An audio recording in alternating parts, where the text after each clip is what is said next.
You know what's strange? We live in a world where there are more college graduates than ever before, and yet more employers than ever saying we can't find the talent we need. How can both of those things be true? More diplomas, more degrees, more credentials, yet still a widening skills gap. It's as if we've been building bridges for years, only to discover they don't quite reach the other side. Students walk across, degree in hand, expecting to step into the economy, only to find there's still a canyon of missing skills between them and the jobs waiting the other side. And that's not just a personal frustration. That's an economic time bomb. Every unfilled role in AI, in sustainability, in data analytics, every role that sits vacant or misaligned represents not just a missed opportunity for a graduate, but a slowdown in innovation, productivity, and global competitiveness. Now here's the curiosity gap. What if the real solution isn't more degrees, but smarter bridges? Bridges built with AI-enabled coursework, experiential learning, and industry partnerships so tight that the classroom and the workplace almost become the same space. Because the truth is, education and industry are not separate planets. They're part of the same ecosystem. And the only way forward, the only way to realign the future economy, is to stop thinking of them as parallel tracks and start designing them as a single, shared runway. That's the story we're about to unfold. Why the skills gap exists in the first place. How real-world learning radically boosts employability. The hidden economic upside of closing the gap. Why agile curricula and digital literacy are the new survival skills. And how the triple helix model, government, universities, industry, may be the most powerful economic engine we're underusing today. But before we dive in, let me leave you with one provocative question. If universities were startups, would their product, the graduates they send into the world, be market ready? Or would the market send them back for a redesign? Insight 1, the skills gap, is the silent growth killer. Let's be blunt. The so-called skills gap is an economic drag. Right now, industries are starving for talent in AI, data science, sustainability, the very fields shaping the future of work. Yet universities continue to graduate millions each year who feel underprepared. Think about the irony.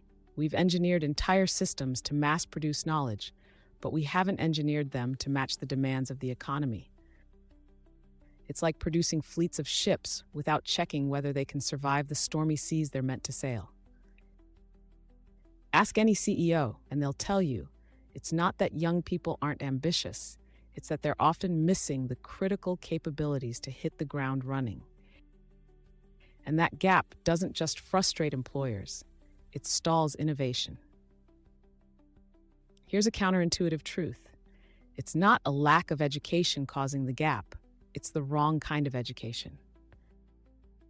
We've been teaching knowledge in the abstract, while the market rewards knowledge in action. A friend of mine put it this way: it's like training pilots with textbooks, but never putting them in a simulator, and then wondering why they struggle when the engines roar to life. Every empty role in data analytics is a company making slower decisions. Every unfilled AI engineer role is an innovation delayed. Every missing sustainability officer is a business strategy stuck in yesterday's world. That's why the skills gap isn't just a headline, it's the silent killer of economic momentum. And until higher education realigns, we'll keep pouring resources into a pipeline that leaks talent at the very moment we need it most. Insight 2. Real-world learning is the ultimate employability accelerator. Now here's where the story flips. Because when students get real-world learning, the data tells a different story.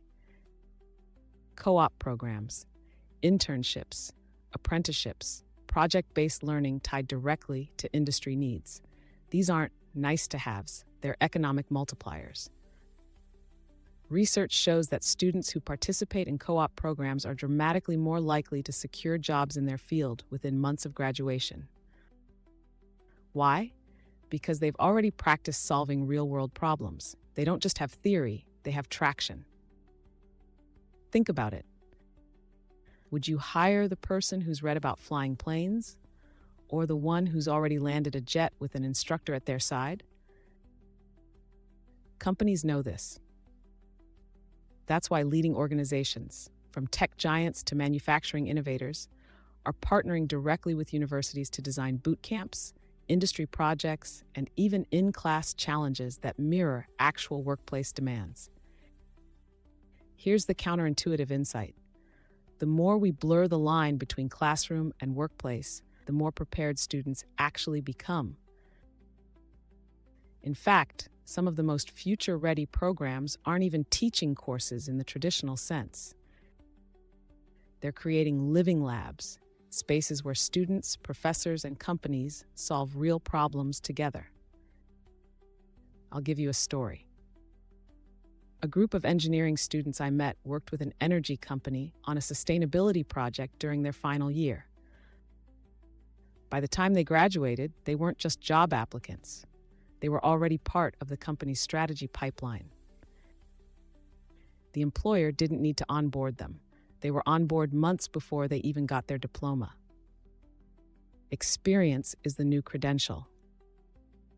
And in the future economy, the students who graduate with both knowledge and application will be the ones who don't just find jobs, they'll shape the jobs that don't even exist yet. Insight 3. Closing the gap is an economic multiplier. We often talk about education reform as if it's just about helping students find jobs. But let's zoom out. Aligning education with industry isn't just a social good, it's an economic growth strategy. Imagine an economy where every graduate is workforce ready from day one, where companies don't waste 6 months retraining entry-level hires, where every role in AI, data, and sustainability is filled not by scrambling, but by design. The ripple effects are massive. Productivity rises, innovation cycles shorten, unemployment rates fall, and government budgets lighten because fewer people depend on unemployment benefits. This is the multiplier effect. For every student who transitions smoothly into a role, we don't just change one life, we accelerate an entire economy. Now here's the counterintuitive truth. Closing the skills gap may have more impact on GDP than tax reform or trade policy. Because while governments debate interest rates and tariffs, the real bottleneck isn't policy, it's people. The economy doesn't grow without skilled hands and minds to drive it. Consider this. There are estimates that better aligning education with industry could unlock trillions of dollars in global productivity. That's not a rounding error. That's of a once-in-a-generation growth engine. And the best part? It's a growth lever we already control. We don't need to discover a new resource, invent a new currency, or colonize another planet. We just need to close the gap between what we teach and what the world actually needs. That's the hidden upside. When universities and industries align, economies don't just function better. They thrive. Insight 4. Agile curricula are the survival code for the future. Now let's turn to the classroom itself. The traditional curriculum is like a massive cruise ship. It turns slowly, if at all, but the future economy demands speedboats. We're living in a world where the half-life of skills is shrinking. 10 years ago, knowing how to code in one language could last you a career. Today, entire stacks rise and fall in 5 years or less. So here's the brutal truth. Curricula that take years to approve are obsolete the moment they're published. That's why forward-thinking universities are adopting modular, agile, interdisciplinary programs, curricula that evolve as fast as the technologies they teach. Instead of rigid degrees, they're building stackable skills, micro-credentials, and industry certifications like Python, cloud computing, and AI literacy baked right into the student journey. One dean I spoke with described it this way: "We stopped thinking of ourselves as a university that offers programs. We started thinking of ourselves as an ecosystem that curates skills." And that shift is profound, because when institutions embrace agility, students don't just graduate prepared for today, they graduate ready to keep adapting tomorrow. Here's a metaphor. The old curriculum is a snapshot.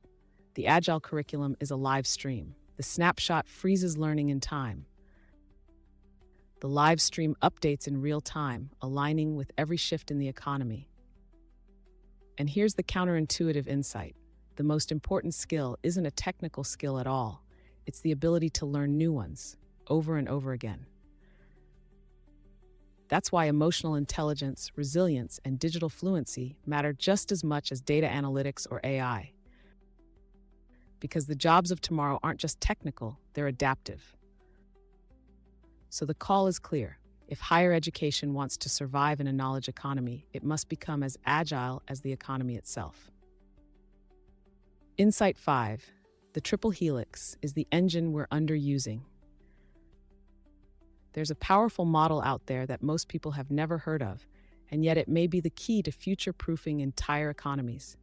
It's called the triple helix. Think of it as 3 strands woven together. Government providing funding, incentives, and policy frameworks. Universities contributing cutting-edge research, skilled graduates, and a testing ground for innovation. Industry bringing practical expertise, resources, and the urgency of real-world application. Individually, each strand is strong, but woven together, they create something far more resilient. A workforce pipeline designed for tomorrow's needs, not yesterday's. Here's the metaphor. On their own, each strand is like a single thread. Useful, yes, but fragile. Together, they become a rope strong enough to pull entire economies forward. Countries that have embraced this model have seen measurable drops in youth unemployment, faster innovation cycles, and stronger global competitiveness. Why? Because the triple helix eliminates the lag time between discovery, teaching, and deployment. Take policy-driven research collaborations. Governments fund them, universities test them, and industries implement them. It's not a linear process, it's an ecosystem. And here's the kicker. When government, universities, and industry act together, education stops being a cost center and becomes a growth center. That's the engine we're underusing. Not because it doesn't work, but because too often we let those 3 strands operate in silos instead of synergy. Insight 6. Counterintuitive truths about the future of work. Now let's talk about some truths that run against our instincts, because these are the insights leaders need most. Truth number 1. More degrees won't fix the skills gap. We've been conditioned to think the answer to economic challenges is more education. But the real answer is different education. It's not the quantity of diplomas, it's the quality of alignment. Truth number 2. The most valuable skills are not purely technical. Yes, AI literacy and data analytics are vital, but emotional intelligence, adaptability, and creative problem solving are what allow people to apply technical skills in unpredictable, real-world environments. Truth number 3. Industry doesn't just need job-ready graduates. It needs innovation partners. Companies don't just want employees who can execute. They want collaborators who can imagine. That's why universities that embed real-world projects into learning don't just train workers, they incubate innovators. Truth number 4, the fastest way to reduce unemployment isn't creating more jobs, it's realigning the workforce to fill the ones we already have. It's counterintuitive, but true. Right now, there are millions of open positions globally. We don't lack jobs, we lack job-ready talent. Here's a story that brings it home. A manufacturing firm I know was desperate for data analysts. They couldn't find enough candidates. Meanwhile, hundreds of local graduates with business degrees were unemployed. The solution wasn't inventing more roles. It was retraining and realigning. Within 6 months, a university industry boot camp bridged that divide. The company filled its roles, graduates found meaningful work, and the local economy surged. That's the paradox of our time. We don't suffer from a shortage of opportunity. We suffer from a misalignment of preparation. Here's the power phrase. The future of work isn't about creating new jobs, it's about creating new readiness. And once we accept that, we stop chasing degrees for their own sake and start building pathways that actually matter. Why this matters beyond economics. Let's step away from policy charts and GDP numbers for a moment. This isn't just about economies, it's about people. Picture the graduate who spent 4 years, maybe 6 figures, chasing a degree only to feel invisible in the job market. Picture the parent who sacrificed for their child's education only to watch them move back home, discouraged and underemployed. Now picture the employer, scrambling to fill critical roles, burning out existing teams, slowing projects, losing opportunities because the pipeline isn't aligned. This isn't an abstract problem. It's deeply human. Every misalignment is a lost dream, a missed innovation, a delayed solution to challenges like climate change, healthcare, or digital security. The stakes are emotional because they're generational. If we don't realign higher education now, we risk creating a generation that feels betrayed by the very system that promised them opportunity. But here's the hope. The tools already exist. The bridges can be built, and we are the builders. What leaders must remember. If you remember nothing else from this talk, remember these 5 truths. Experience is the new credential. Degrees alone don't cut it. Applied learning does. Agility is survival.